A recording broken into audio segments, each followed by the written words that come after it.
সুপ্রিয় বন্ধুগণ, আসসালামু আলাইকুম।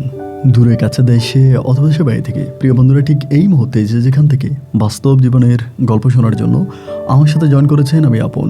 আর যে আপন জীবনা গল্পের 1336তম পর্বে আপনাকে প্রতিদিনের মতো স্বাগতম জানাচ্ছি। প্রিয় বন্ধুরা, আজ আমি আপনাকে শোনাবো বরিশালের ভাই মোহাম্মদ কামাল হোসেনের জীবনের, প্রবাসী কামালের জীবনের কলিজা কাঁপানো, চরম কষ্টকর, বেদনাদায়ক এক করুণ বাস্তব জীবন কাহিনী। বন্ধুরা, আজকের গল্পের টাইটেল সন্তান কাঁধে নিয়ে রাস্তায় রাস্তায় বউকে খুঁজছে প্রবাসী। সন্তান কাঁধে নিয়ে রাস্তায় রাস্তায় বউকে খুঁজছে আমার এক প্রবাসী ভাই, এবং তিনি একজন পঙ্গু মানুষ, একটা পা নাই। এই অবস্থায় রাস্তায় রাস্তায় সে তার সন্তানকে কোলে নিয়ে বউকে খুঁজছে। এই গল্পটা এরকম একটা গল্প, কলিজা ছিঁড়ে যাওয়ার মতো, ত্যাগ স্বীকার করার মতো, বাস্তব শিক্ষা পাওয়ার মতো এক করুণ বাস্তব জীবনের গল্প। সবাইকে অনুরোধ করবো শুরু থেকে শেষ পর্যন্ত বরিশালের ভাই প্রবাসী কামাল হোসেনের জীবনের করুণ বাস্তব গল্পটা আপনারা প্রত্যেকে আমার মুখে শুনবেন, এবং গল্প শেষে কামাল ভাইকে আপনার মতো করে একটা মন্তব্য কমেন্ট বক্সে লিখবেন। ধন্যবাদ সবাইকে। সুপ্রিয় বন্ধুগণ, আসসালামু আলাইকুম। আমার নাম মোহাম্মদ কামাল হোসেন, আমার বাড়ি বরিশাল। বন্ধুরা, আমি আমার জীবনের গল্পটা শুরু করার শুরুতে আপনাদেরকে আমার পরিবারের সম্বন্ধে জানিয়ে রাখি। আমার পরিবারে আমি আছি, আমার বাবা আছে, রয়েছে আমার দুইটা মা সহ আমার দাদা দাদি। আমাদের পরিবারে আরও সদস্য রয়েছে, আমার বড় দুইটা বোন সহ বড় একটা ভাই আর ছোট একটা ভাই। আমরা টোটাল 3 ভাই 2 বোন। আমাদের পরিবারটা বরিশাল শহরের অদূরে কোনো এক ছোট্ট গ্রামে এক উচ্চ মধ্যবিত্ত পরিবার। আমার বাবা পেশায় একজন কৃষক সহ ব্যবসায়ী। আমার বাবার নিজের সার কীটনাশক ওষুধের দোকান আছে। তার পাশাপাশি আমার বাবা জমি জামাও চাষ করে, আমাদের নিজেদের অনেক বেশি জায়গা সম্পত্তি আছে। আমার পরিবারে 2টা মা। ছোটোবেলা থেকে যখন ঘুম ভাঙতো এবং ঘুম ভাঙার পরে আমাদের পরিবারে এই ঝামেলাগুলো দেখে যেতাম। প্রচণ্ড রকমের ঝামেলা সমস্যা আমাদের পরিবারে থেকেই গেছে। দেখা গেল আমার ওই 2 সৎমা প্রতিটা মুহূর্তেই তারা নিজেরা ঝগড়া করে। একটা হচ্ছে আমার বড় মা, এবং আমি হচ্ছে আমার বাবার, আমার মা হচ্ছে আমার বাবার সেকেন্ড ওয়াইফ। তো দেখা যায় যে বড় বউয়ের প্রতি যদি আমার বাবার ভালোবাসা বেড়ে যায়, আমার আম্মা তখন আমার আব্বার সাথে ঝগড়া করতো। এরকম ঝগড়াঝাটি, ফাইটিং, মারামারি, এগুলো দেখতে দেখতে আমার শৈশবের দিনগুলো কাটে। আমার মায়ের গর্ভে আমি একাই, আমার কোনো আপন ভাই বোন নাই। আমার যে 2টা ভাই আর যে 2টা বোন আছে তারা মূলত হচ্ছে আমার সৎ ভাই বোন। আমার দাদা দাদি যদিও আমার মাকে একটু পছন্দ করে, ভালোবাসে, কিন্তু আমার বাবা ছোটোবেলা থেকে আমি দেখে আসছি যে আমার মাকে খুব বেশি একটা পছন্দ করে না। কারণে অকারণে আমার আম্মার সাথে ঝগড়া করে, এবং কেমন জানি আমার আব্বা আমার আম্মাকে খুব বেশি একটা ভালোবাসে না। এমন করতে করতে আমার শৈশবের দিনগুলো কাটতে কাটতে একটা পর্যায়ে আমি মোটামুটি প্রায় অনেকটাই বড় হয়ে যাই। আমি তখন আমাদের এলাকার একটা মাদ্রাসায় পড়াশোনা করি। মাদ্রাসায় আমি যখন ক্লাস 8-এ পড়ি, ওই মুহূর্তে আমার বাবা হঠাৎ করে অনেকটা অসুস্থ হয়ে পড়ে, এবং এত পরিমাণের অসুস্থ হয়ে যায় যা বলার মতো না। এবং অসুস্থ হওয়ার পিছনে একটা কারণও আছে। আমার মায়ের সাথে, যিনি আমার আপন মা, আমার আপন মায়ের সাথে আমার আব্বার অনেকটা ঝগড়া হয়, এবং ঝগড়ার একটা পর্যায়ে আমার আম্মা আমার আব্বার গায়ে হাত তোলে। আমার মা খুব রাগী একজন মানুষ ছিলেন। তিনি রাগ উঠে গেলে কি করতেন না করতেন তার কোনো কিছু হুঁশ ছিল না। একটা পর্যায়ে আমার বাবার গায়ে হাত তোলা, এবং হাত তোলার পরিপ্রেক্ষিতে আমার বাবা সে অপমান মেনে নিতে পারেনি। এক পর্যায়ে আমার আব্বা তখন হার্ট অ্যাটাক করে আব্বাকে হসপিটালে ভর্তি করানো হয়। হসপিটাল থেকে আমার আব্বাকে যখন বাড়িতে আনা হয়, আমার আব্বা ডিরেক্টলি আমার সৎমাকে বলে দেয় যাতে আমার মা আর আমি আমার আব্বার সামনে না যাই। কারণ একটা বিষয় কি, আমার মা যখন আমার আব্বার সাথে ঝগড়া লেগে গেছে, আমিও কিন্তু আমার মায়ের সাপোর্টই নিয়েছিলাম। আমিও আমার মায়ের সাপোর্ট নিয়ে আমার আব্বাকে গালাগালি করেছিলাম, যার কারণে আমার আব্বা ডিরেক্টলি বলে দিল আমি অথবা আমার মা, আমরা যাতে কখনোই আব্বা মারা যাওয়ার পরে আব্বার ওই মরা মুখটাও যাতে আমরা না দেখি। তিনি আমার সৎমাকে বলে গেল যে আমি মরে গেল যাতে কামাল আর কামালের মা আমার ওই মরা মুখটাও তারা না দেখে, আমার মরা মুখটা তাদেরকে দেখতে দিবা না। মানে আমার আব্বা বহু বৎসর পরে রাগ কন্ট্রোল করতে করতে একটা পর্যায়ে ওভার কন্ট্রোল হয়ে যায়, তিনি ওভার এক্সাইটেড হয়ে যায়, এবং সেখান থেকে তিনি হার্ট অ্যাটাক করে বসে। তো ওই সময়তে আমার আম্মা আমার আব্বার খবর নেওয়ার জন্য বারবার ওই ঘরে যাইতো, কিন্তু আমার সৎ ভাই বোনেরা আমার আম্মাকে আর আমাকে ওই ঘরের মধ্যে ঢুকতে দিত না। আমার দাদি যদিও একটু চেষ্টা করেছিল, কিন্তু এতেও কোনো কাজ হয়নি। ওই ঘরের মধ্যে আমার আব্বা দীর্ঘ অনেকগুলো মাস থাকে। এই আব্বা অসুস্থ হওয়ার কিছুদিন পরেই আমার দাদা মারা যায়। আব্বা অসুস্থ হওয়ার প্রায় 3 থেকে 3.5 মাসের মাথায় আমার দাদা ভাই মারা যায়। এবং দাদা মারা যাওয়ার পরে পরিবারে তখন আমার দাদি থাকে, আর আমার সৎ ভাই বোন, সৎ মা সহ আমার বাবা মা সবাই মিলে আছে।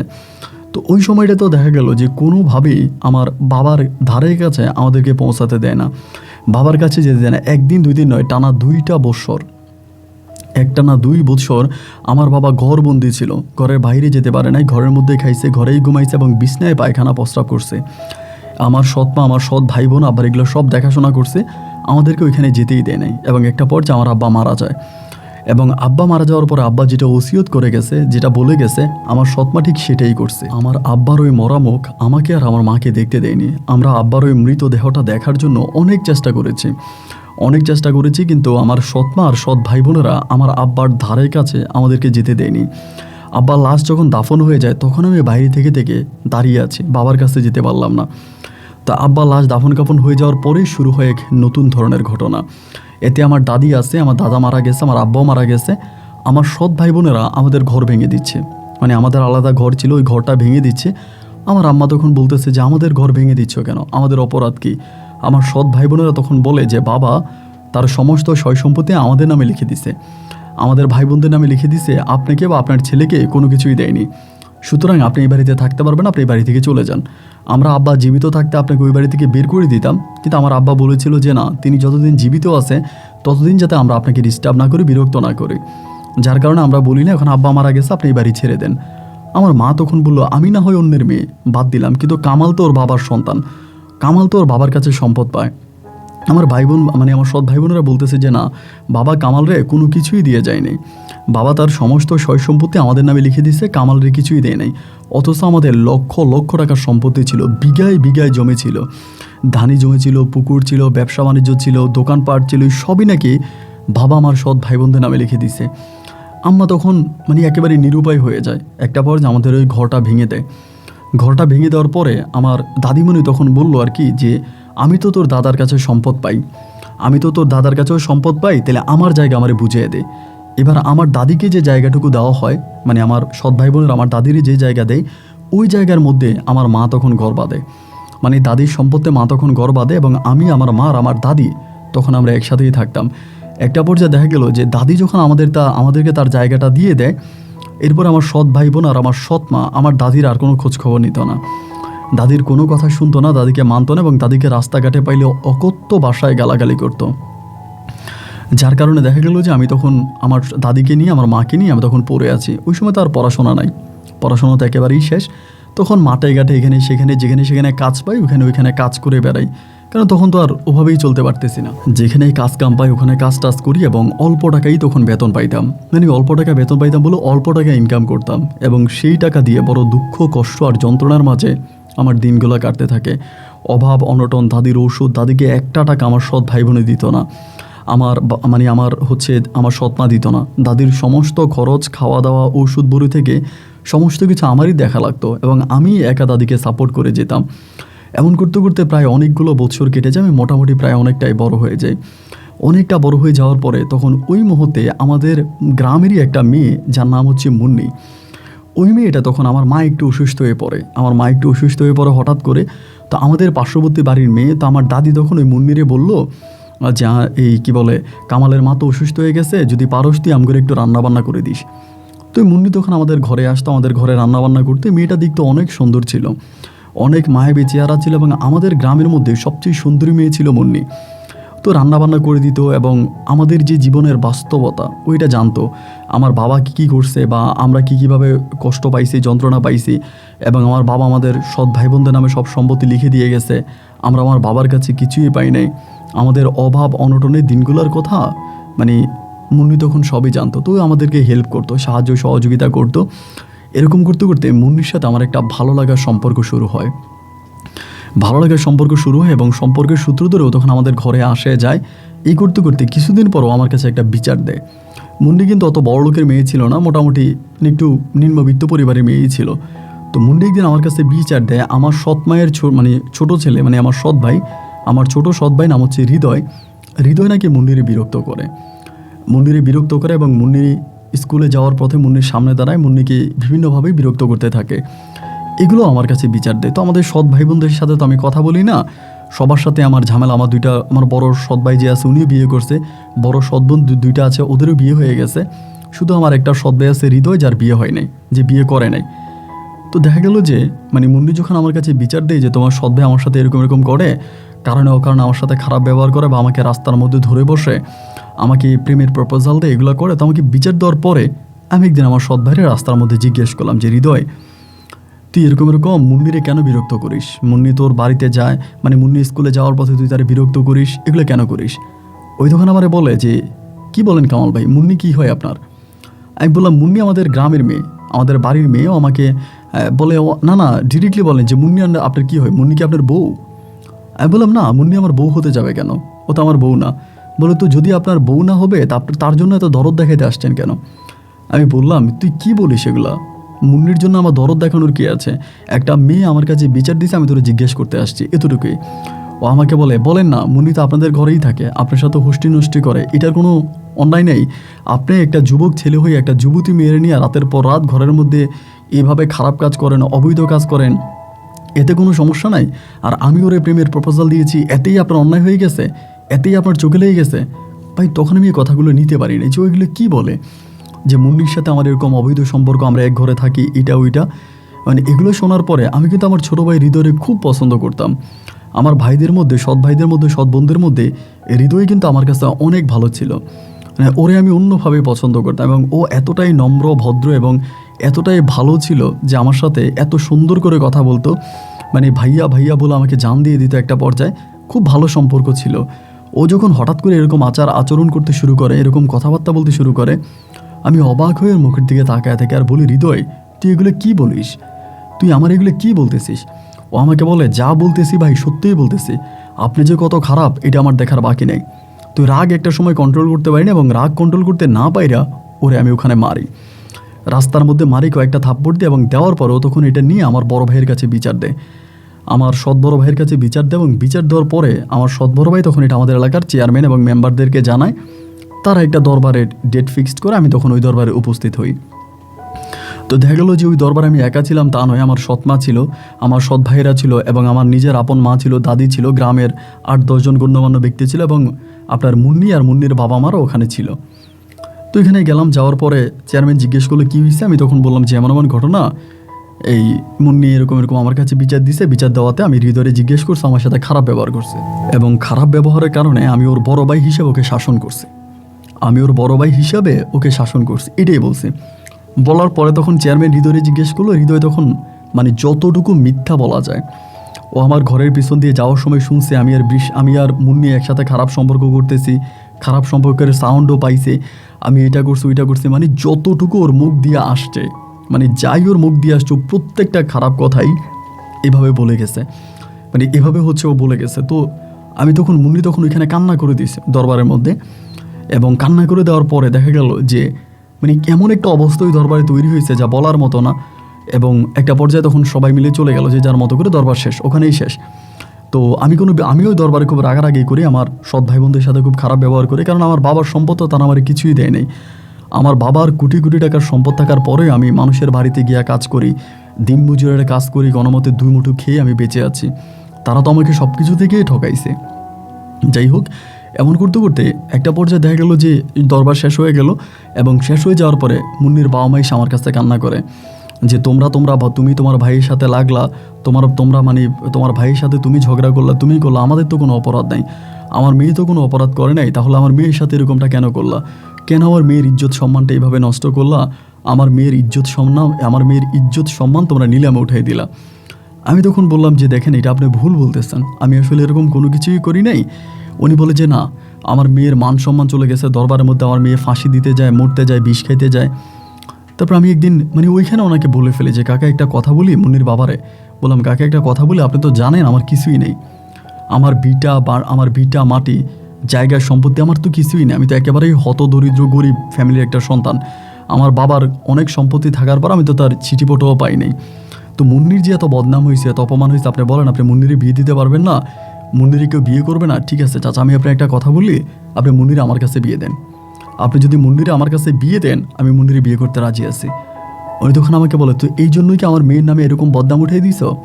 আমি বললাম, এটা আপনি কি বলেন? উনি বলে, হ্যাঁ এখন তো তোমার আমি পরিকল্পনা বুঝে গেছি, যার এক ফোঁটা মাটি নাই, ঘর ভিটা নাই, দাদির ভিটার ভিতরে কোনো রকমে থাকতেছো, তোমরা যে গ্রামের মানুষ সেটাই তোকে মানে মানতে রাজি না, আর সেই তুমি কিনা আমারে বলতেছো যে এত বড় কথা, আমার মেয়ের আমি তোমার কাছে বিয়ে দিব। মানে উনি যা পারছে আমার সাথে তাই খারাপ আচরণ করে বাড়ি থেকে চলে গেছে। এবং বাড়ি থেকে চলে যাওয়ার পরে বেশ কিছুদিন পরে, প্রায় অনেকগুলো দিন পেরিয়ে গেছে, এবং অনেকগুলো দিন পেরিয়ে যাওয়ার পরে একটা দিন হলো কি যে এখানে প্রায় 15-20 দিনের মতো মুন্নির সাথে আমার দেখা নাই। 15-20 দিন পরে একদিন হঠাৎ করে মুন্নির সাথে আমার দেখা আমাদের বিলের ধারে আমি মাঠ থেকে আসতেছিলাম, দেখে ওখানে বসে বসে কান্না করতেছে বিকালবেলা। তো আমি তোর কাছে গেছি, কাছে যাওয়ার পরে আমি বললাম, মুন্নি কান্না করতেছো কেন, কী হয়েছে? পরে আমারে বলে, কী হয়েছে আপনি জানেন না? আমি বললাম, না যেটা আমি জানি, তুমি কি এই জন্যই কান্না করতেছো? বলে, তো আর কী জন্য কান্না করব? আপনার কি আমার মান সম্মান কোনো কিছু রাখছেন? আমি কি এই সমাজে আর মুখ দেখাইতে পারবো? আমার তো আর কিছুই নেই, এখন তো আমার মরণ ছাড়া আর কোনো পথ খোলা নাই, আমার তো শুধু সামনে মরণটাই আছে। হয়তো আপনারা আমাকে মেরে ফেলার জন্য আপনি আর আপনার ভাই মিলে এরকম প্ল্যানিং করছেন। আমি তখন পাশে বসে বললাম, মুন্নি তুমি এগুলো আমরা কী বলতেছো? আমি এরকম কোনো কিছুই করি না। ও তখন আমাকে বলে, আচ্ছা কামাল ভাই, আমি তো অনেক দিন ধরে আপনাদের বাড়িতে যাইতাম, আপনাদের বাড়িতে অনেক কাজ করছে, আপনার আমাকে অনেক সাহায্য সহযোগিতা করছি, আপনি নাকি আমার আব্বার কাছে আমাকে বলছেন বিয়ে করবেন, এটা কি সত্য? আমি বললাম, হ্যাঁ আমি তো তোমার আব্বাকে বলেছিলাম, কিন্তু বলার পরে তোমার আব্বা যেভাবে পারছে ওভাবেই আমাকে অপমান করছে, অপদস্থ করে উনি চলে গেছে। উনি আমারে বলছে যে আমি এত গরিবের ছেলে বা ওই ফ্যামিলির ছেলে হয়ে আমি কিভাবে তোমার মতো একটা মেয়েরে বিয়ে করার স্বপ্ন দেখি বা আমি তোমাকে বিয়ে করতে চাই। তোমার আব্বা যেভাবে পারছে ওভাবেই আমার সাথে খারাপ ব্যবহার করছে, এবং খারাপ ব্যবহার প্রতিফলে তোমার আব্বা চলে গেছে। তখন মুন্নি আমার বলে, আচ্ছা কমল ভাই, আপনি কি আমাকে পছন্দ করেন? কথাটা শোনার পর আমি একটু মানে এই প্রশ্নটা পাওয়ার পরে মনে হয় যেন আমি একটু চুপ হয়ে গেলাম, যে আসলে এই প্রশ্নের উত্তরটা কী হবে আমি জানি না। ও আমাকে বলে, কি হলো বলেন না, আপনি কি আমাকে পছন্দ করেন? আমি তখন বললাম যে, মুন্নি দেখো, এই প্রশ্নের কোনো সঠিক উত্তর বা সঠিক ব্যাখ্যা আমি তোমাকে দিতে পারবো না, যে আমি তোমাকে পছন্দ করি কিনা, আমি তোমাকে ভালোবাসি কিনা, এর কোনো ব্যাখ্যা সঠিক উত্তর আমার কাছে নাই। তবে আমি শুধু একটা কথাই বলতে পারি যে তুমি যতদিন আমাদের ঘরে ছিলা, আমি আমার মায়ের চোখে মুখে এক অন্যরকম শান্তি দেখেছিলাম। আমার মা যখন তোমার দিকে তাকাইতো, আমার মন বলতেছে, আমার মা মনে মনে বলতো যে এই মেয়েটা যদি আমার ছেলের ঘরের পুত্রবধূ, এই মেয়েটা যদি আমার পুত্রবধূ হতো, এই মেয়েটা যদি আমার বউ হতো, এরকম অনেক কিছু আমি আমার মায়ের চোখে না বলা ভাষায় বুঝতে পেরেছি। তো আমার কাছে মনে হয় আমার মা তোমাকে অনেক পছন্দ করে, আর তুমিও দেখতে শুনতে তো পছন্দ করার মতোই একটা মেয়ে, তাই না?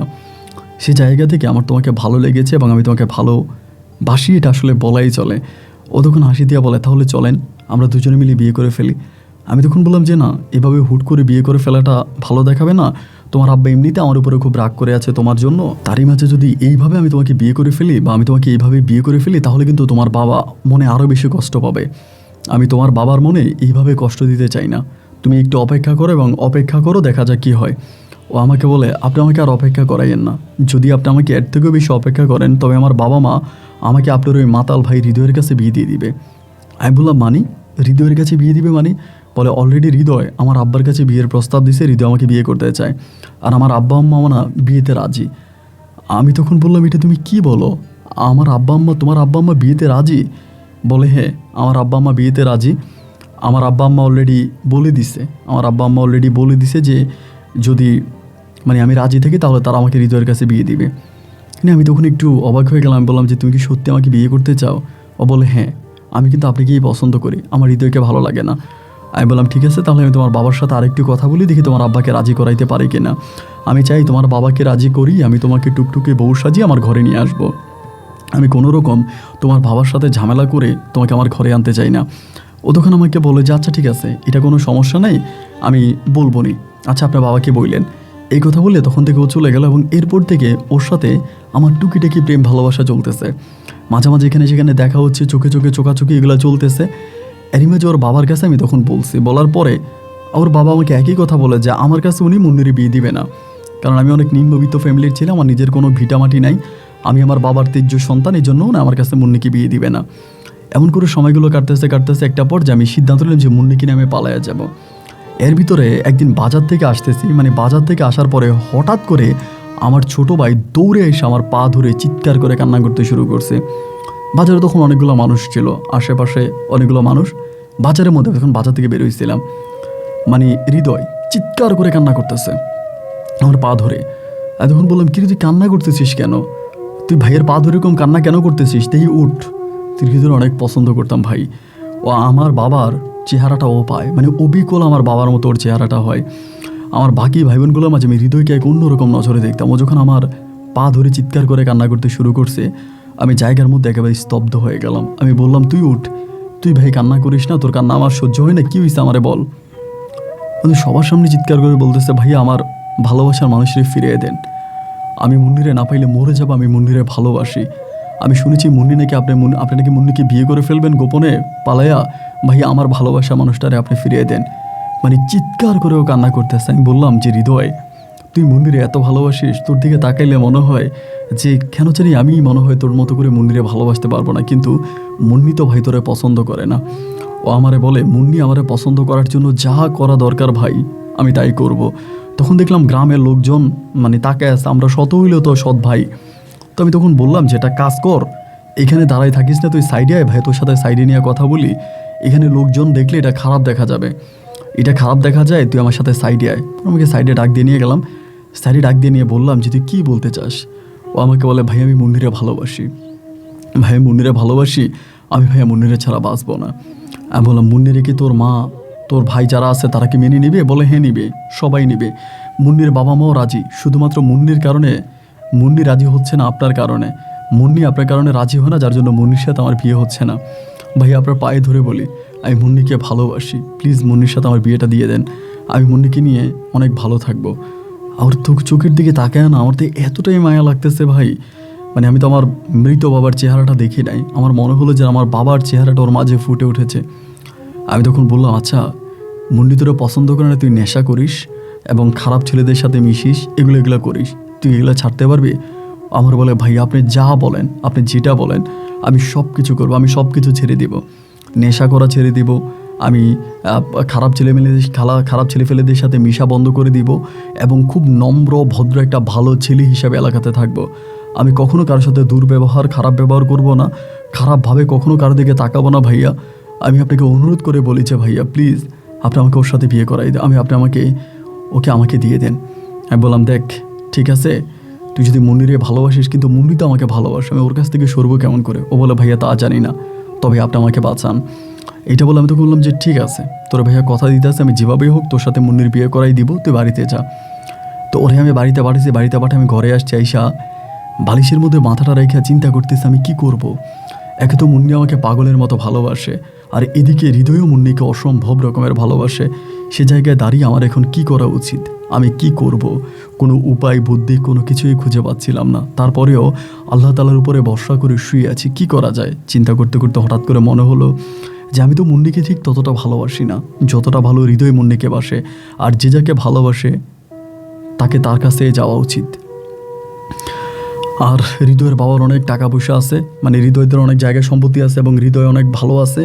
আমি মুন্নিরে বিয়ে করে জীবনে ঠিক ততটা সুখী করতে পারবো না যতটা সুখী হৃদয় করতে পারবে। এবং মুন্নির বাবা মাও আমার কাছে মুন্নিকে বিয়ে দিতে রাজি হয় না, তারাও চাচ্ছে যে মুন্নির বিয়ে হৃদয়ের সাথেই হোক। শুধুমাত্র আমার সুখের জন্য আমি মুন্নিকে আমার কাছে নিয়ে আসব, মুন্নি হৃদয়ের সাথেই ভালো থাকবে। এই সিদ্ধান্ত করে আমি পরের দিন আমার মায়েরা বললাম, মা বরিশাল শহরে আমার একটা কাজ হয়েছে। আসলে মিথ্যা কথা। আম্মা বলে, কি কাজ? আমি বললাম, একটা চাকরি হয়েছে, আমি বরিশাল শহরে চলে যাব। আম্মা আমারে বলতেছে, তুই হঠাৎ বরিশাল শহরে চলে যাবি, কি কারণে যাবি? আমি বলছি, চলে যাব বরিশাল শহরে, ওইখানে একটা কাজ আছে, ওইখানে গিয়ে একটা কাজ করব, তাই আমি বরিশাল শহরে চলে যাব। মা আমারে বলে, এটা কোনো কথা হইল? তো আমি বললাম, মা আমি চলে যাই। তা আমি ওই সময় মোবাইল ফোন ব্যবহার করতাম না, আমার কাছে মোবাইল নাই। এমনি মোবাইল ফোন প্রচলিত আছে মানুষের হাতে হাতে, কিন্তু আমার কাছে মোবাইল ফোন নাই।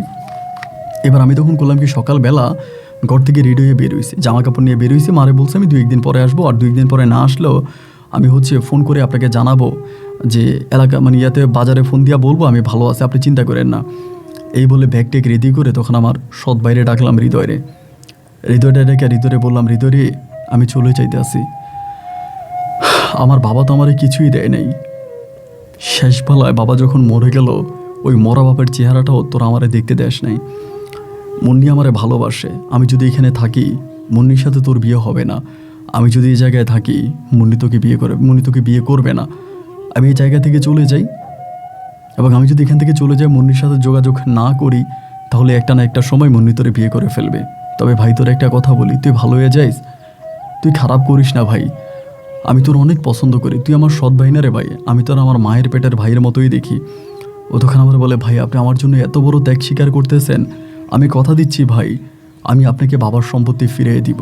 আমি বললাম, না রে ভাই, আমার বাবার সম্পত্তি দরকার নেই, যে সম্পত্তি এত বৎসরে পাই নাই, এরপরে সে সম্পত্তি পেয়ে ভাই কী করবো বল, এ দুনিয়াতে তখন কিন্তু দাদিও মারা গেছে আমার।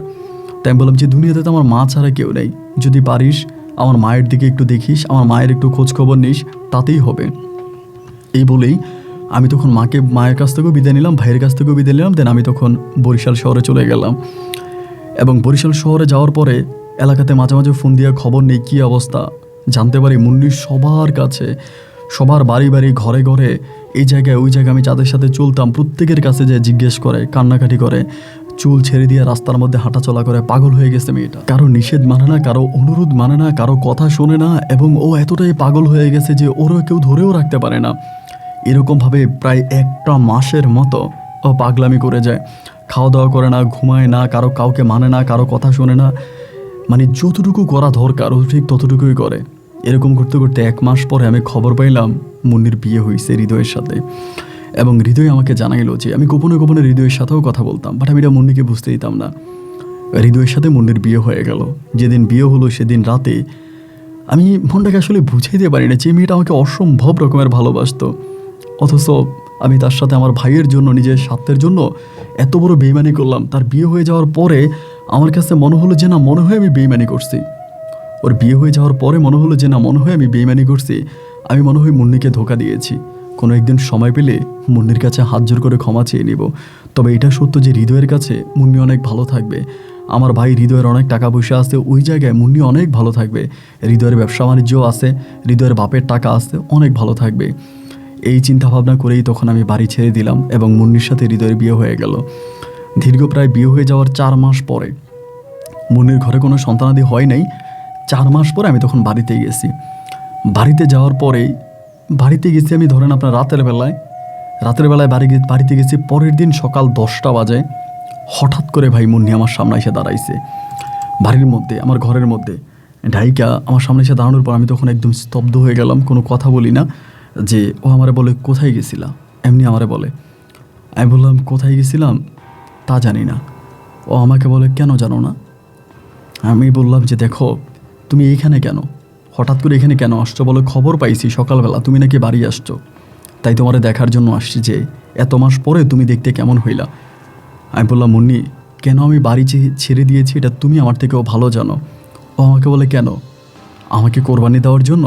আমি বললাম, ভারী এইটা তুমি কি বলো, আমি তোমারে কোরবানি দিতে যাব কেন? আমি তো তোমাকে হৃদয়ের মতো একটা ভালো ছেলের হাতে তুলে দিয়েছি। ও আমাকে বলে, ও এমন ভালো ছেলের হাতে তুলে দিয়েছো যে নেশা ছাড়া একটা রাতও ঘুমাতে পারে না। আমি বললাম, কি বলো, হৃদয় নেশা করে? ও বলে, হ্যাঁ। বাদ দাও, আমি আমার স্বামীর বিষয় নিয়ে তোমার সাথে কথা বলতে চাই না, আমি আমার বিষয় নিয়ে তোমার সাথে কথা বলতে চাই। আমি বললাম, তো ঠিক আছে বলো, কি বলবা? ও আমাকে বলে, তুমি আমাকে ছেড়ে চলে গিয়েছিলা কেন? আমি বললাম, হৃদয় তোমার আমার থেকেও বেশি ভালোবাসে তাই। ও আমাকে বলে, তো আমি তো তোমাকে হৃদয়ের চেয়েও বেশি ভালোবাসি, আমার ভালোবাসা কি হলো? আমি বললাম, দেখো তুমি আমাকে ভালোবাসো এটা সত্য, কিন্তু তোমার আমার এই সম্পর্কটা তোমার বাবা মা পরিবার পরিজন কেউ মেনে নিচ্ছে না। আরেক কথা বলতে গেলে আমার পায়ের নিচে মাটি নেই, মাথার উপরে আসমান নাই। আমি আজকে মাঠে কাজ করতে পারলে কালকে আমার পেটে ভাত জুটবে, আর মাঠের কাজ আজকে না হলে কালকে আমার পেটে ভাত জুটবে না। আমি বড় অভাব অনটন আর দুঃখ কষ্টের মাঝে জীবন করা একটা মানুষ, তা আমার উপরে নির্ভর করে তুমি জীবনে কষ্টই পাইবা, কখনো সুখী হতে পারবা না। আজকে তুমি হৃদয়কে বিয়ে করো, তুমি দেখবা যে তুমি অনেকটা ভালো থাকবা, হৃদয় তোমাকে অনেক ভালো রাখবে, হৃদয়ের সবই আছে, ওর বাবার টাকা পয়সা আছে, ওর নিজের টাকা পয়সা আছে, ও তোমাকে অনেক ভালো রাখবে। ও আমাকে বলে, স্বার্থপরের মতো নিজের সুখটাই বেছে নিলা। এবং এরকম করতে করতে আমি একটা পর্যায়ে দেখলাম যে ও খুব রেগে যাচ্ছে, আমি তখন ঘর থেকে বেরিয়ে গেছি। বেরিয়ে যাওয়ার পরও তখন চলে গেছে, এবং এরপর থেকে ওর সাথে আমার আর ঠিক একটা দেখা হয় না। কিন্তু প্রায় 2-1 দিন পর পরে হৃদয় আমাদের ঘরে আসে, আমার আম্মার সাথে কথা বলে, আমার সাথে কথা বলে, আমার বলে, ভাই আপনি একটা বিয়ে শাদী করেন, আপনি একটা মেয়ে দেখেন, আপনার টাকা পয়সা যা লাগবে আমি দিব। আমি বললাম যে, না রে ভাই, আমার বিয়ে করার ইচ্ছা নাই, আর আমি জীবনে যতটুকু সময় বাঁচবো মায়ের সাথে বাঁচতে চাই, আমি বিয়ে শাদী করবো না। আমার বলে, না ভাই আপনি বিয়ে করেন, আপনার যদি টাকা টুকা না থাকে আমি আপনার টাকা দিব, যত লাখ টাকা লাগে লাগুক, আমি আপনার বিয়ে দেবো, আমি আপনার বিয়ে করাবো, আপনি বিয়ে করেন, আপনি মেয়ে দেখেন, আপনি যেই ফ্যামিলিতে বলবেন ওই ফ্যামিলিতে আমি বিয়ে করাবো।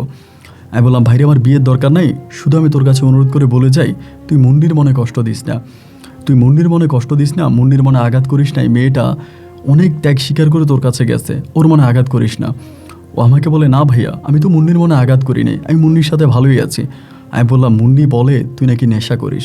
ও আমার বলে, না ভাইয়া, আমি কোনো নেশা টেশা করি না, মুন্নি মিথ্যা কথা বলছে। এরকম করে সময়গুলো কাটতে কাটতে ও মাঝে মাঝে আমাদের ঘরে আইসা বলতো, ভাইয়া কিছু একটা করেন, ভাইয়া কিছু একটা করেন। এরই মাঝে একদিন হঠাৎ করে আমার মা হৃদয়ে বলতেছে, হৃদয়, তোর ভাই যেহেতু কিছু করতেই চায় না, দেখ না একটা কাজ করতে পারিস কিনা, তোর ভাইয়েরই বিদেশ পাঠাই দে। এইটা বলার পরেই হৃদয় তখন আমার বলে, ভাই আপনি বিদেশ যাবেন? মানে ও যখন আমাকে বিদেশের কথা বললো, আমার কাছে মনে হলো যে হ্যাঁ, মনে হয় বিদেশ গেলে আমি বেঁচে যাই। এই বাতাস, এই মানুষ, সব কিছু আমার কাছে কেন জানি বিষাক্ত মনে হচ্ছে। এবং আমি মুন্নিকে হারানোর পরে বুঝছি আমিও নিজেও মুন্নিকে অনেকটা ভালোবাসতাম। ওরে এইভাবে হারিয়ে ফেলবো, এইভাবে ওকে আমি হৃদয়ের কাছে তুলে দিব, এটা আমি নিজেও বুঝতে পারি নাই। এবং ওর বিয়েটা আমাকে খুব বেশি কাঁদায়, আমাকে অনেক বেশি কষ্ট দেয়। যার কারণে আমি তখন হৃদয়ে বললাম যে আমি সম্ভবত বিদেশ যেতে পারলে ভালো থাকবো, বিদেশ যেতে পারলেই সম্ভবত আমার ভালো থাকা হবে, তুই একটা কাজ কর, আমার বিদেশে পাঠিয়ে দে। এমনি ওরা আমার মাও বলে, আমিও বলি। এবং ইমিডিয়েটলি ও তখন আমার পাসপোর্ট করে, আমার পাসপোর্টটা করে। এবং আমার পাসপোর্ট করার পরে ও তখন আমাকে বলে যে ভাইয়া ঠিক আছে, আমি আপনার পাসপোর্ট জমা দিতেছি, আপনার ভিসা হয়ে যাবে। পরে পাসপোর্ট জমা দিয়ে অল্প দিনের ভিতরে আমার তখন সৌদি আরবের ভিসা হয়। সৌদি আরবের ভিসা হয় এবং সৌদি আরবের ভিসা হওয়ার পরে ধরেন আমার ভিসা হলো এবং আমার টিকিটও কাটলো। এগুলো ওখানের মধ্যে অনেক কাহিনী আছে, ওদিকে না যাই। ভিসা টিকিট হয়ে গেল এবং ভিসা টিকিট হয়ে যাওয়ার পরে যেদিন আমি চলে যাব, এর আগের দিন, মানে ধরেন আগামী দিন চলে যাব, তার আগের দিন রাতের বেলায় আমি আমার এলাকার কিছু গণ্যমান্য লোকদেরকে দাওয়াত করছি। ওই যে বিদেশ যাওয়ার আগে যে সময় এলাকার মানুষদেরকে দাওয়াত করে খাওয়ায় না, বা হুজুর দাওয়াত দিয়ে মিলাদ পড়ায়, এইরকম একটা প্রচলন আছে না। তো সেই জায়গা থেকে আমি তখন সবাইরে ডাকলাম, মানে আমাদের এলাকাতে যারা আছে ময়মুরব্বী, ওনাদের প্রায় সবাইকে ডাকলাম, দাওয়াত দিলাম। এবং এদিকে আমি তখন সবাইকে হুজুরে মিলাদ পড়াইলো, সবাই তখন খাওয়া দাওয়া করতেছে। এবং সবাই খাওয়া দাওয়া করতেছে, ওই সময়ের ভিতরে হঠাৎ করে ভাই মুন্নি আসছে। মুন্নি আসার পরে মুন্নি তখন করলো কি, আমারে প্রথমে উঠানের মধ্যে দাঁড়ায় আমার ডাক দিছে, যে কামাল ভাই এদিকে আসেন, ডাক দিছে। ডাক দেওয়ার পরে মানে ওরে এবার আমার দ্বিতীয়বার ওর সাথে দেখা, এর মাঝে অনেক মাস কিন্তু ওর সাথে আমার দেখা হয়নি।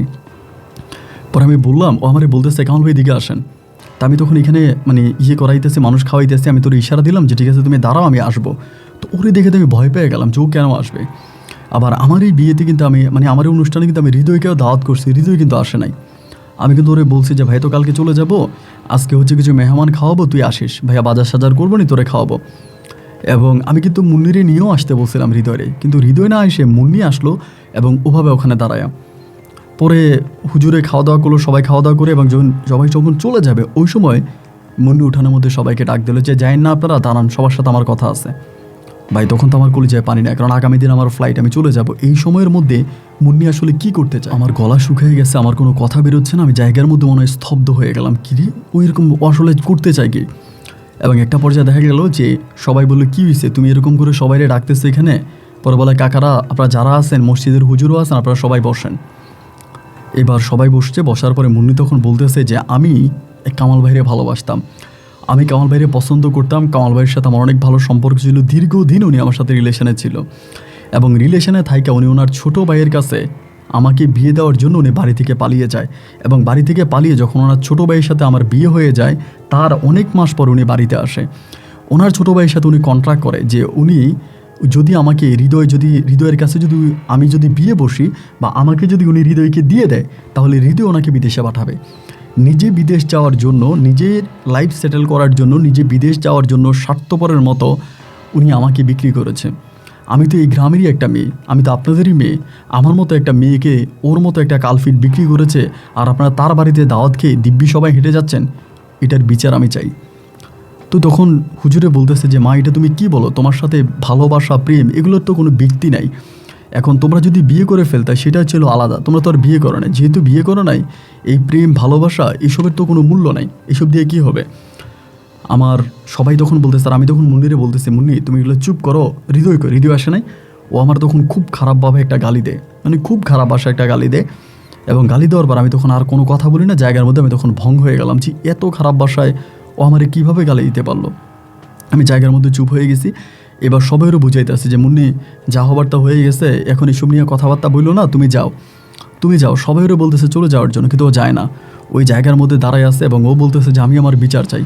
তো কেউ যখন কোনো কথা বলে না, আমি তখন ওরে মানে এমনি গায়ে হাত দিলাম আর কি, যেখান থেকে ধাক্কা দিয়ে ওরে বিদায় করে দিব। গায়ে হাত দেওয়া মাত্র তখন পা থেকে জুতা খুলে আমাকে এলো পাথারিকভাবে এই পুরো গ্রামবাসীর সামনে পিটাইতে শুরু করে। তো জুতো দিয়ে মারতেছে এবং জুতো দিয়ে মারতেছে দেখে আমার মা ঈশা ধরে, আমার মা ঈশা ধরে মুন্নিরে কয়েকটা থাপ্পড় দেয়, থাপ্পড় দিয়ে বিদায় করে দেয়। আমি তখন ঘরের মধ্যে আসি এবং ঘরের মধ্যে আসে আমি অঝরে কান্না করি যে আসলে আমি এটা কী করলাম, মুন্নি আমাকে জুতো দিয়ে মারলো এতগুলো গ্রামবাসী মানুষের সামনে।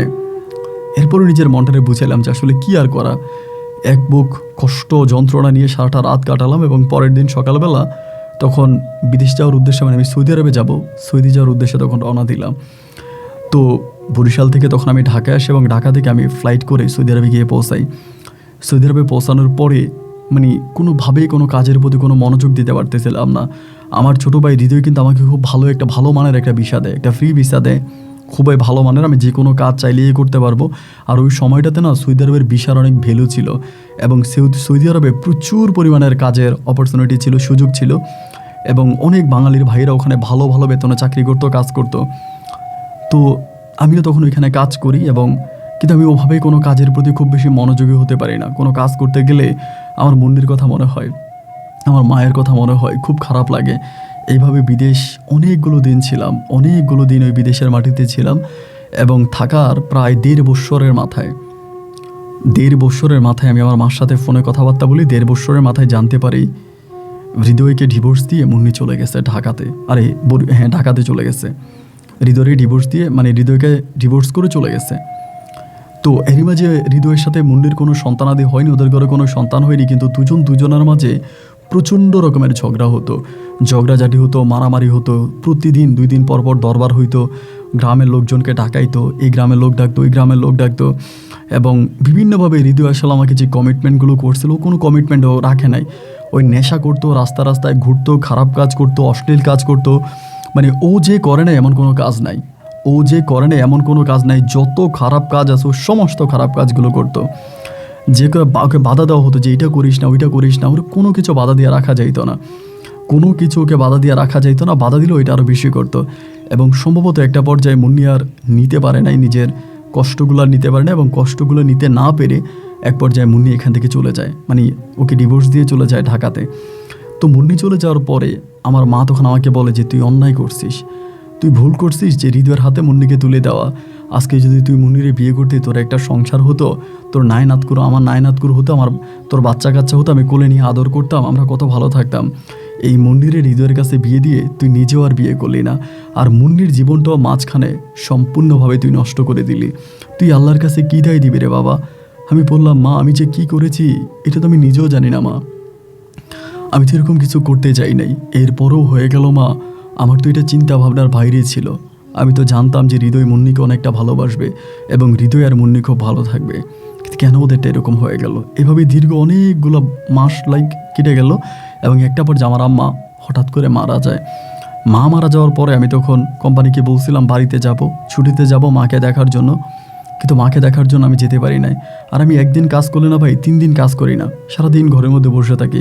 কার জন্য কাজ করব? টাকা ইনকাম করব কার জন্য? ঘরে বসে বসেই কান্নাকাটি করি, সারাক্ষণ ঘরে বসে থাকি। আমার কোনো পুঁজি নাই, নিজের কাছে কোনো জমানো টাকা নাই, অল্প কিছু টাকা আছে যেটা দিয়ে নিজে চলাফেরা করে চলতে পারি, দ্যাটস ইট। এই করতে করতে একদিন হঠাৎ করে আমি রাস্তা পার হতে গেছিলাম এবং রাস্তা পার হতে গিয়ে মানে একটা রাস্তা পার হবো, ওই জায়গায় রাস্তাটা পার হতে হঠাৎ করে আমি গাড়ি অ্যাক্সিডেন্ট হই এবং ওই যে ট্রলি যে ট্রাকগুলো আছে, ট্রাকগুলো আমার পায়ের উপর দিয়ে চলে যায়। মারাত্মকভাবে অ্যাক্সিডেন্ট হওয়ার পরে আমার যখন জ্ঞান আসে আমি তখন দেখি যে আমি হসপিটালে আছি। তো আমি যে কোম্পানিতে কাজ করতাম এটা আমার রিয়েল কোম্পানি ছিল না, মানে আমি তো ফ্রি বিষয়ে গেছিলাম, বিভিন্ন কোম্পানিতে কাজ করতাম, যেখানে কাজ পাইতাম ওখানে কাজ করতাম। যার জন্য আমার যে কফিল আছে আমি তো ওর কাজ করি না, ও আমার ট্রিটমেন্টের আমার খরচের কোনো টাকা ঢোকাও দেয় না। সরকার থেকে আপাতত কিছু টাকা দিয়ে আমার চিকিৎসা করার পরে আমাকে তখন দেশে পাঠিয়ে দিবে। আমার পায়ের অবস্থা খারাপ, আমাকে দেশে পাঠিয়ে দিবে, আমি পা বসাইতে পারি না। পায়ের মধ্যে সম্ভবত তারা স্টিল টাইপের কিছু দিচ্ছে, দেওয়ার পরে কিছুটা হাঁটতে পারি, বাট আমার পায়ে তেমন কোনো জোর নাই, তেমন কোনো শক্তি নেই, পা বসাইতে পারি না। প্রচণ্ড রকমের কষ্টে তখন জীবন কাটতেছে। আমি আপনাকে কি বলবো ঠিক বলে বোঝানো যাবে না যে এরকম কষ্ট, এরকম যন্ত্রণার মধ্যে তখন আসি। এবং এরপরে একটা পর্যায়ে তখন সৌদি থেকে আমাকে ক্যান্সেল করে আমার কোম্পানি তখন আমাকে বাংলাদেশে পাঠিয়ে দেয়। আমি তখন বাংলাদেশে আসি এবং বাংলাদেশে আসার পর আমি বরিশালে যাই, গিয়ে হৃদয়ের সাথে কথা বলে আমার হৃদয় সে আগের মতো হয়ে যায়, আমার সাথে কোনো কথা বলে না। মুন্নি যাওয়ার পরে ও মদ থেকে শুরু করে যত ধরনের খারাপ কাজ আছে সমস্ত কিছু করতেছে। তো আমি ওর সাথে কথা বলার চেষ্টা করলেও আমার সাথে কথা বলে না। আমি মায়ের কবর জিয়ারাত করলাম, আমি বাড়ির মধ্যে পড়ে আছি। ধরেন পায়ের ব্যথায় তো কোনো কাজ টাজ করতে পারি না, কোনো কাজ করতে পারি না, কোনো কাজে গেলে ওভাবে কোনো কাজ হয় না, পায়ের ব্যথা উঠে যায়, একটু দাঁড়ায় থাকলে পা ব্যথা হয়ে যায়। আমার নিজের তো কোনো জায়গায় সম্পত্তিও নাই, সৎ ভাই বোনেরা তো আমার নামে কোনো জায়গায় সম্পত্তি দেয়ই নেই। এবং প্রচণ্ড রকমের কষ্টে ভাই, প্রচণ্ড রকমের কষ্টে তখন সময়গুলো কাটতেছে, অভাব অনটন। এবং একটা পর্যায়ে দেখা যায় যে মানুষের বাড়ি থেকে আমাকে খুঁজে খুঁজে খাবার নেওয়া লাগতেছে। যেই বাড়ি থেকে বলতাম যে আমার এক ভাত দিয়েন, ওই বাড়ি থেকে আমার ভাত দিয়েন, মানে এক কথায় বলতে গেলে যেটাকে ভিক্ষা বলে। তো এরকম ভিক্ষার কাজ আর নিতে পারতেছিলাম না বলে একজনের সাথে যোগাযোগ করলাম ঢাকাতে। ওনারা বললাম যে কোনো একটা কাজের ব্যবস্থা করে দেওয়া যাবে কিনা। উনি আমারে বললো যে একটা দারোয়ানের চাকরি উনি আমাকে দিতে পারবে। কিন্তু আমি বললাম আমি তো দাঁড়ায় থাকতে পারবো না, আমার পায়ে তো ব্যথা, আমার তো বসে বসে কাজ করতে হবে। উনি বলে দারোয়ানের চাকরি, আপনি বসেই থাকবেন, গেটের মধ্যে বসে থাকবেন। তাই আমি বললাম এটা হইলেও হয়, প্রহরীর চাকরি। তো তখন আমি ওই ভাইয়ের সাথে কথাবার্তা বলার পর আমি তখন ঢাকায় আসি। ঢাকায় আসার পর ওই ভাই তখন আমাকে ওই মালিকের সাথে দেখা করায়। আমি কিন্তু মালিকরে বলিনি যে আমার পায়ের মধ্যে এই সমস্যা, কারণ এটা বলে দেন আমাকে চাকরি দিবে না। পায়ের সমস্যা লুকিয়ে আমি তখন ওনার ওখানে চাকরি নেই। ওনার ওখানে চাকরি নেই, তো চাকরি করি, তো গেটের মধ্যে দাঁড়ায় থাকি, গেটের মধ্যে দাঁড়ায় থাকি, গেটের মধ্যে বসে থাকি। তো এরকম ওনার ফ্যামিলির মানুষজন এটা ওইটা আসে। তো ওই বাড়ির মধ্যে আবার সিসিটিভিও ছিল, মানে সিসি ক্যামেরা লাগানো ছিল। তো এই মালিকটা আসলে খুব বেশি একটা ভালো ছিল না, যিনি বাড়ির মালিক ছিল আর কি, উনি খুব বেশি একটা ভালো মানুষ ছিল না। তো উনি দেখতো আমি কি করি, মানে আমি কোথায় কী করি, উনি এগুলো দেখতে পাইতো। এবং আমি যে বসে থাকি বেশিরভাগ সময় দেখতো। তো ধরো আমি বসে আছি, উনি আমারে ছাদ থেকে ডাক দিত, এই কামাল বসে আছো কেন, দাঁড়াও। তো দাঁড়ায় থাকা লাগতো, তো বেশিক্ষণ দাঁড়ায় থাকতে পারতাম না, পায়ের ব্যথা নিতে পারতাম না, আবার বসে যাইতাম। তো আবার দাঁড়ায় থাকতাম, আবার বসে যেতাম। এরকম করে প্রায় মাস খানিকের মতো চাকরি করি। 1 মাস চাকরি করার পরে যখন বেতনের জন্য গেলাম, উনি আমারে বেতন দেয় না।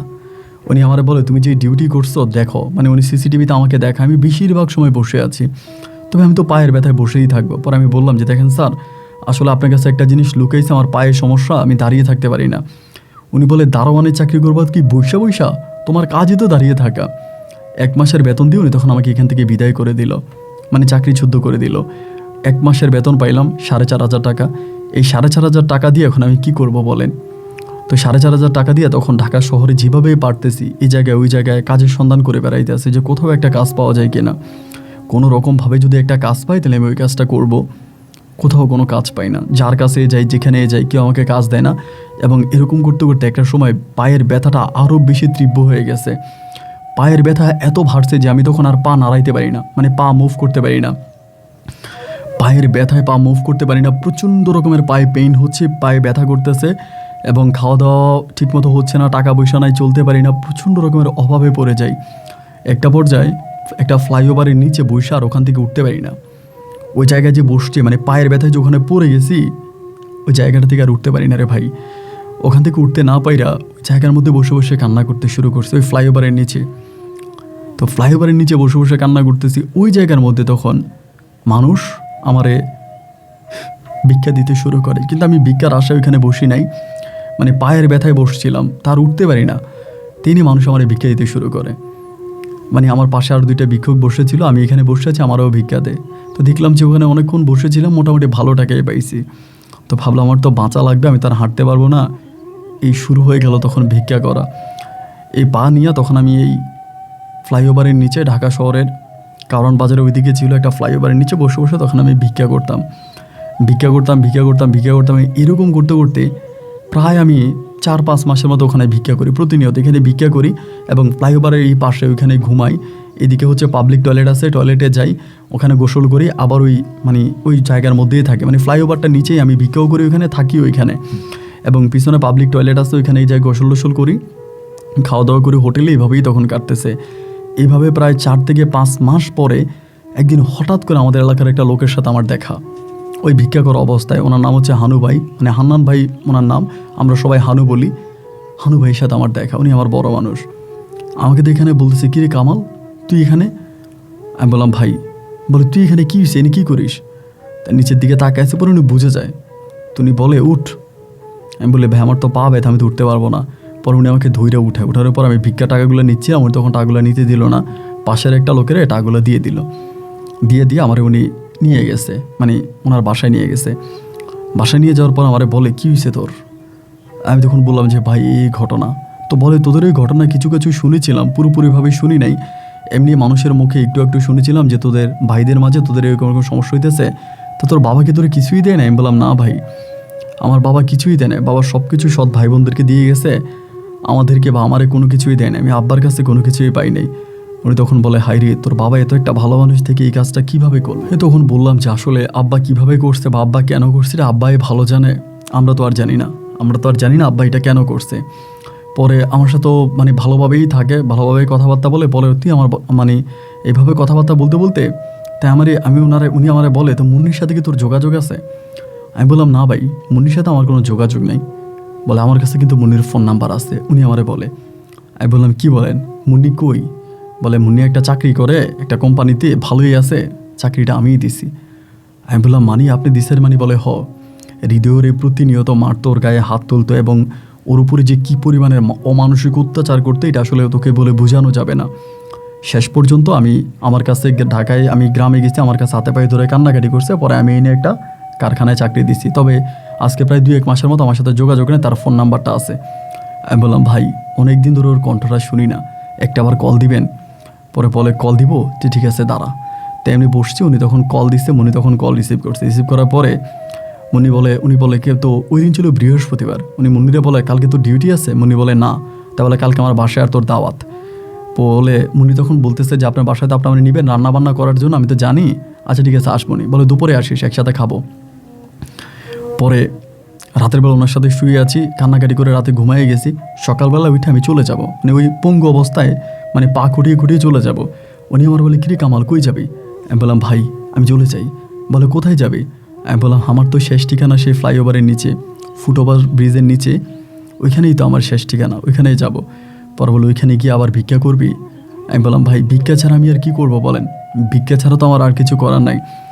উনি আমার বলে তারা মুন্নি আসতেছে, মুন্নি একটু আসুক, মুন্নির সাথে তোর কথা বলাই দিয়ে। আমি বললাম ভাই আমি মুন্নির সামনে যাব না।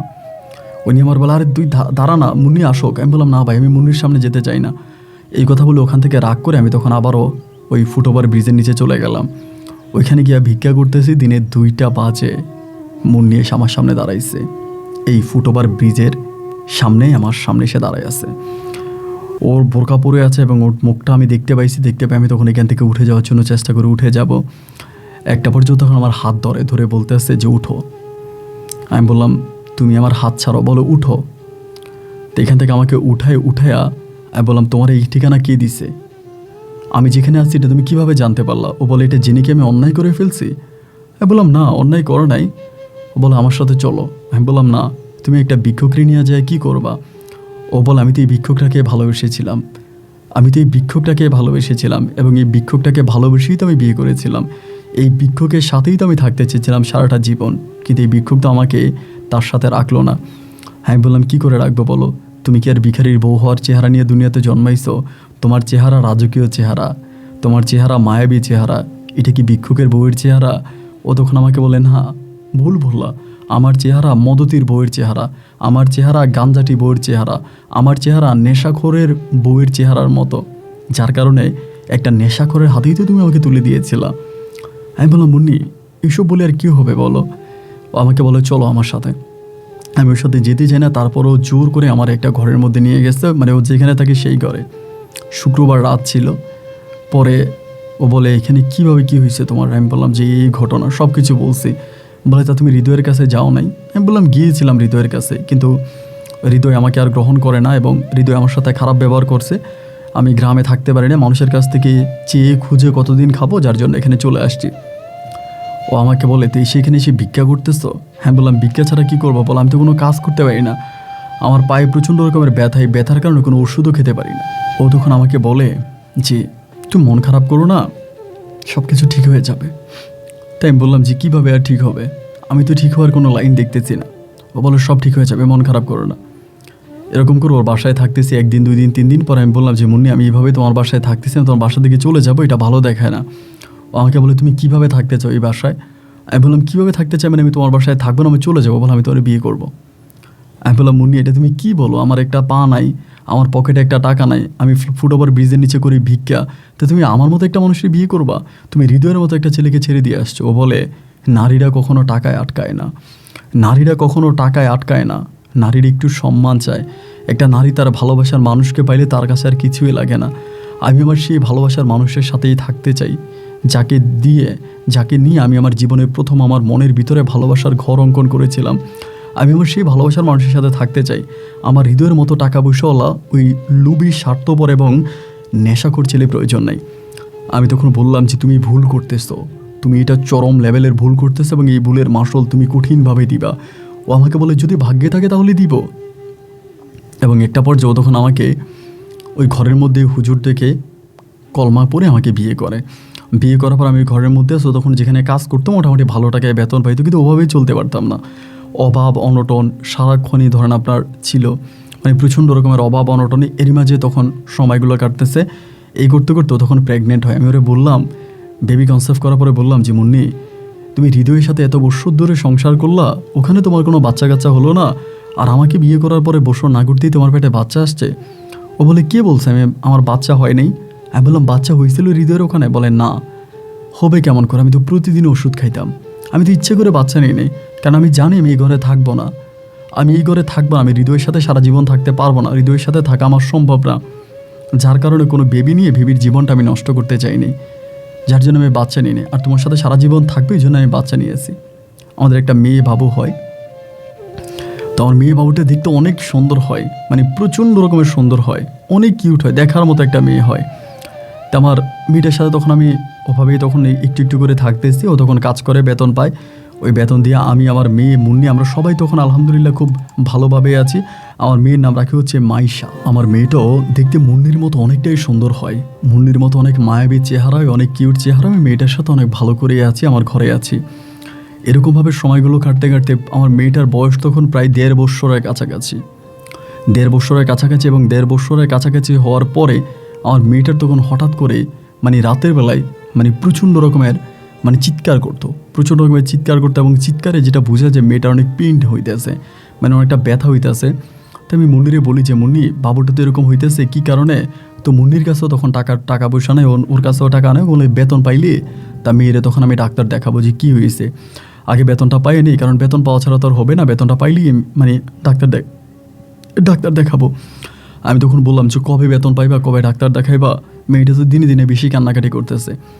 এরকম করে তখন ডাক্তার দেখায়, ডাক্তারের কাছে দেখায়, এবং ডাক্তারের কাছে নিয়ে যাওয়ার পরে ডাক্তার কি বলে ওইটা কিন্তু আমি জানি না, মানে ও নিয়ে যায়, আমি কিন্তু যাই না, ও যায়। এবং মেয়েটাকে ডাক্তার দেখে আসার পরে না ও জানি কেমন হয়ে যায়, আমার সাথে খুব বেশি একটা কথা বলে না, মানে একদম চুপ হয়ে যায়। আমি তখন বললাম যে মুন্নি কী হয়েছে, তুমি আমার সাথে কথা বলো না কেন? ও তখন আমাকে বলো আমাদের মেয়েটা মনে হয় বাঁচবে না। আমি বললাম মুন্নি, এটা তুমি কি বলো? আমার মেয়েটা বাঁচবে না মানে? আমার মেয়েটা কেন বাঁচবে না, কী হয়েছে এটা তুমি কি বলো? এরকম ফুটফুটে আমার মেয়ে এত সুন্দর, ওকে আর বাঁচবে না কেন? মুন্নি তখন আমাকে বলে ওকে বাঁচাইতে হলে অনেক টাকা লাগবে, আর তা না হলে ও হয়তো কিছুদিনের মাঝে মারা যাবে। এটা বলে মুন্নি তখন চিৎকার করে কান্না করতে শুরু করে। আমি বললাম মুন্নি তুমি কি বলতেছো, ডাক্তার কি বলছো? বলে ডাক্তার কি বলছে এটা শুনে লাভ নাই, আমাদের এখন টাকা লাগবে, এই মেয়েকে বাঁচাতে হলে ম্যাক্সিমাম 5 লক্ষ টাকা লাগবে। আমি বললাম 5 লাখ টাকা, এটা তো আমাকে বিক্রি করলেও হবে না। আমাকে বলে তোমাকে বিক্রি করলে না হলেও আমাকে বিক্রি করলে হবে। আমি বললাম মানে তোমাকে বিক্রি করবো মানে, এটা তুমি কি বলতেছো? ও বলে কেন, একবার না আমাকে বিক্রি করে দিয়েছিল তোমার ভাইয়ের কাছে, এবার আরেক জায়গায় বিক্রি করে দাও, এবং বিক্রি করে দিয়ে টাকা নিয়ে নিজের মেয়ের চিকিৎসা করো। আমি বললাম মুন্নি তুমি আমারে কেন এই সময় এসে এরকম কথা বলতেছো, কেন এরকম ছোট করে অপমান করে অবজ্ঞা করে কথা বলতেছো মুন্নি? ও মুন্নি কেন আমার সাথে এরকম করে কথা বলতেছো? ও তখন আমাকে বলে আমার সাথে এরকমটা কেন হলো বলবা, আমার সাথে এরকমটা কেন হলো, কি কারণে হলো, কি অপরাধ ছিল আমার, কি অন্যায় ছিল আমার? আমি বললাম মুন্নি তোমার কোনো অপরাধ নাই, মুন্নি তোমার কোনো অন্যায় নাই, সব অন্যায় হয়তো আমারই। আমি যদি তোমাকে হৃদয়ের কাছে বিয়ে না দিতাম তাহলে হয়তো আমাকে আজকের এই দিনটা দেখতে হতো না, বা তোমার এরকম কথা শোনা লাগতো না। ও তখন মেয়েটাকে জড়াই ধরে চিৎকার করে কান্না করে বলে কামাল আমার মেয়েটাকে কি আমি বাঁচাতে পারবো না, আমার মেয়েটাকে কি আমি বাঁচাতে পারবো না, আমার মেয়ের একটা অপারেশন দরকার, আর যেটা করতে প্রায় 5 লক্ষ টাকার মতো লাগবে। আমি তখন বললাম আমি তো জানি না, আর আমি তো এত টাকা আমি কোথায় পাবো? এরপরও আমি বললাম যে ঠিক আছে দেখি কারো কাছে পাওয়া যায় কিনা। ভাই আমি 5 লাখ টাকা তো দূরের কথা, 500 টাকাও কেউ আমাকে দেয় না, মানে 500 টাকাও কারো কাছে চাইলে আমি 500 টাকাও কেউ আমাকে দেয় না। এভাবে 1 দিন 2 দিন 3 দিন 4 দিন সময়গুলো কাটতেছে, আমি আর কোথাও ওরে পাই না, মানে কোনো জায়গায় ওরে পাওয়া যায় না, কোথায় চলে গেছে আমি জানি না, কোথায় চলে মানে কোনো জায়গায় বলতে ওর টাকা পয়সা কোথাও পাওয়া যায় না, কোথাও নাই টাকা পয়সা। এক পর্যায়েও তখন আমি তখন খুব অসহায় হয়ে পড়লাম যে আসলে এখন কি করবো। এবং ডাক্তারের কাছে মেয়েটাকে ইতিমধ্যে আবার 3বার নেওয়া হয়েছে, ডাক্তার বলছে মেয়েটা বাঁচবে না। তো একদিন রাতে ও আর আমি শুয়েছি, ও কিন্তু মুন্নি আমি শুয়েছে, আমার মেয়েটা তখন মাঝখানে। আমার মেয়েটার খুব আদর করতেছে, অনেক আদর করে, আমার মেয়েটার ছাড়াও কিছুই বোঝে না। এবং ও আমাকে বলে যে, আমাকে একদিন বলতেছে যে কামাল তোমাকে একটা কথা বলি, তোমার কি আমারে লাগবে নাকি মাইশারে লাগবে? রাতে আমারে বলে। আমি বললাম যে মুন্নি এটা তুমি কি বলো, আমার তোমারে লাগবে না মাইশারে লাগবে এটা কোনো কথা, আমার তো তোমারে লাগবে, মাইশারেও লাগবে, আমার দুজনকেই লাগবে। ও বলে না, তোমাকে দুজন থেকে একজনকে ছাড়তে হবে, তুমি কারে ছাড়তে পারবা? আমি বললাম যে এটা তুমি কী বলো, আমি কাউরেই ছাড়তে পারবো না, তোমাদের দুজনকেই আমার লাগবে। ও বলে দেখো তো একটা কথা বলি,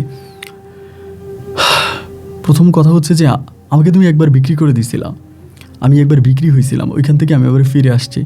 তো আমি যদি আবার বিক্রি হয়ে যাই তাতেও তো তোমার কোনো দুঃখ থাকবে না, যদি তোমার মেয়েটা থাকে, তাই না? আমি বললাম মুন্নি এগুলো তুমি কী বলো, তুমি আমার বউ, আমার বউও দরকার, আমার সন্তানও দরকার।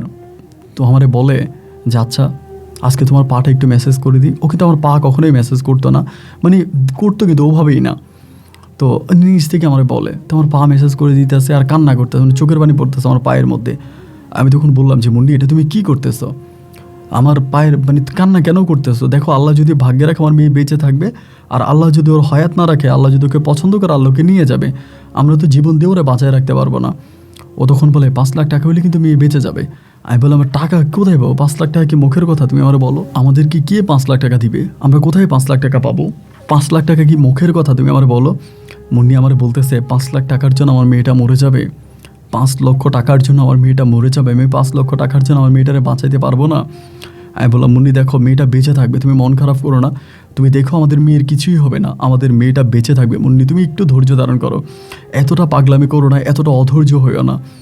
এরকম করতে করতে রাতের মধ্যেও তখন আমার সাথেই ঘুমিয়ে গেল। এবং ঘুম ভাঙার পরে আমার যখন ঘুম ভাঙলো সকালবেলা, আমি ঘুম ভাঙার পরে মুন্নিকে আর দেখতে আমার মুন্নিকে আমি দেখতে পাচ্ছি না। এবং মুন্নির বালিশের উপরে তখন অনেকগুলা টাকা, সব 1,000 টাকার বান্ডেল। এই টাকাগুলো দেখার পরেই একটু অবাক হয়ে গেলাম, কী ব্যাপার এতগুলো টাকা এখানে কেন? তা আমি গিয়ে দেখলাম যে ঘরের দরজাটা বাইরে থেকে তালা মেরে রাখছে, বাইরে থেকে তালা মারা। তখন আমি বাড়িওয়ালারে কল দিলাম, বাড়িওয়ালা আসছে, আইসে আমি বললাম যে বাইরে থেকে দরজাটা তালা মেরে গেছে আমার বউ। উনি বলে হ্যাঁ। বাইরে থেকে আপনি কি ঘরের ভিতরে? আমি বললাম হ্যাঁ। বলে আপনার বউ যে আমার কাছে চাবি দিয়ে গেল, বললো আপনি আসলে চাবি দেওয়ার জন্য। আমি বললাম ভাই তালাটা খোলেন। উনি এসে বাড়ি থেকে তালাটা খুলছে। আমি বললাম আমার বউ কখন গেছে? বলে ভোরে, ফজর আজানের পরে আপনাদের বাড়িতে নাকি কে মারা গেছে, দেখতে গেছে। আমি বললাম ভাই কী বলেন এটা? পরে দরজাটা খোলার পর আমি টাকাগুলোকে লুকাইলাম। এখানে আমার মেয়ের রিপোর্ট, আমার মেয়ের কোথায় অপারেশন করতে, আমার মেয়ের কী সমস্যার সমস্ত রিপোর্টও দিয়ে রাখছে, এবং একটা ছোটো চিরিকুটে এটাই লিখে গেছে মেয়ের চিকিৎসাটা ভালোভাবে কইরো, যদি বেঁচে থাকি তো দেখা হবে।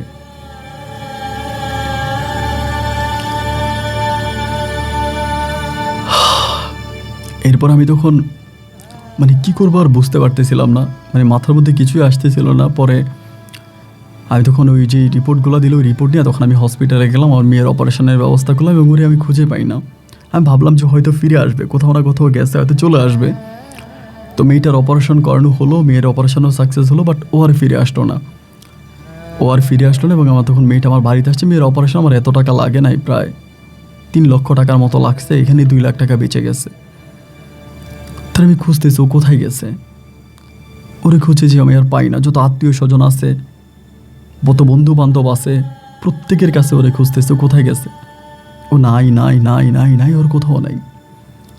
শেষ পর্যন্ত আমি হৃদয়ের খবর নিয়েছি যে হৃদয়ের কাছে আছে কিনা। জানতে পারি হৃদয় অনেক আগেই বিদেশ চলে গেছে, অনেক আগেই হৃদয় বিদেশ চলে গেছে। ও বিদেশে আছে এবং ও দেশে নাই, ও বিদেশ চলে গেছে। তাহলে মুন্নি কোথায় গেল? আমি আমার ওই ছোট্ট মেয়েটাকে কোলে করে, আমার ওই ছোট্ট মেয়েটাকে কাঁধে নিয়ে 2018 সাল থেকে এখন 2025 সাল, প্রায় 7 বছর ধরে আমি বাংলার রাজপথে আমার বউকে খুঁজে বেড়াচ্ছি। কখনো কোনো জায়গায় বসে ভিক্ষা করছি, কখনো পাইলে কোনো কাজ করছি। আজ আমার মেয়েটা প্রায় অনেক বড় হয়ে গেছে, ওর মায়ের কথা জিজ্ঞেস করে আমি কিছু বলতে পারি না। রাস্তায় রাস্তায় ধারে ধারে আজও আমি ওকে খুঁজে বেড়াচ্ছি। ভাই আপনার গল্প তো অনেক মানুষ শোনে, অনেকের কাছে আপনার গল্প যায়। আমি কামাল, আমার গল্পটা যদি আপনার পড়ে থাকেন, আমার এই গল্পটা আপনি রেকর্ড করবেন। আমি আর আমার মেয়ে মাইশার জন্য যদি মুন্নি বেঁচে থাকে, তবে একবার যেন আমাদেরকে দেখা দেয়। আমার বিশ্বাস মুন্নি বেঁচে আছে। আমি এখনও মাঝে মাঝে ওকে রাতের বেলায় স্বপ্নে দেখি। ও খুব কষ্টে আছে, ও যদি আমাকে একটা বার দেখা দেয় ভাই, আমার গল্পটা আপনি রেকর্ড করে আমার মুন্নিকে আমার কাছে ফিরিয়ে দেওয়ার জন্য সাহায্য করবেন। আপনার কাছে আকুল আবেদন। আমি তো ভিক্ষুক, আমি ভিক্ষাই চাইলাম আপনার কাছে। আমার ভালোবাসার মানুষ মুন্নি, আমার মাইশার মা, আমার সন্তানের মা যাতে আমার কাছে ফিরে আসে, জন্য হলেও আপনি আমার গল্পটা রেকর্ড করবেন। ভালো থাকবেন ভাই। আসসালামু আলাইকুম।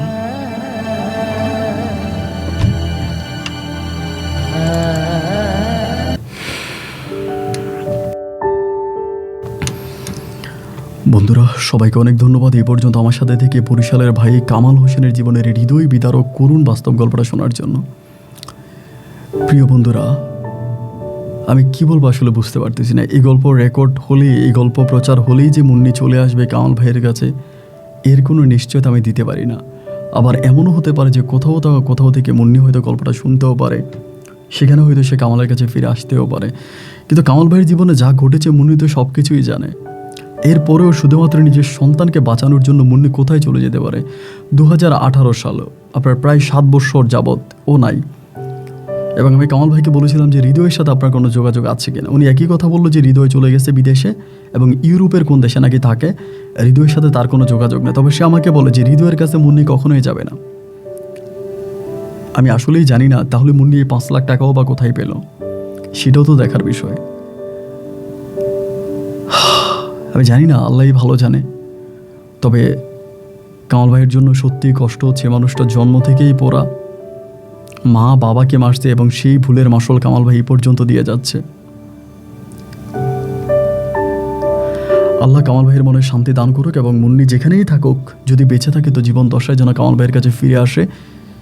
এবং কামাল ভাই আর যদি মরে যায়, কামাল ভাই যাতে নিজেকে সামলিয়ে নতুন করে জীবন শুরু করতে পারে, সেই শুভকামনায় আমি আপন এখানেই বিদায় নিচ্ছি। আপনাদের সাথে আমার দেখা হবে অন্যদিন অন্য কারো বাস্তব জীবনের গল্প নিয়ে। আল্লাহ হাফেজ অ্যান্ড আসসালামু আলাইকুম।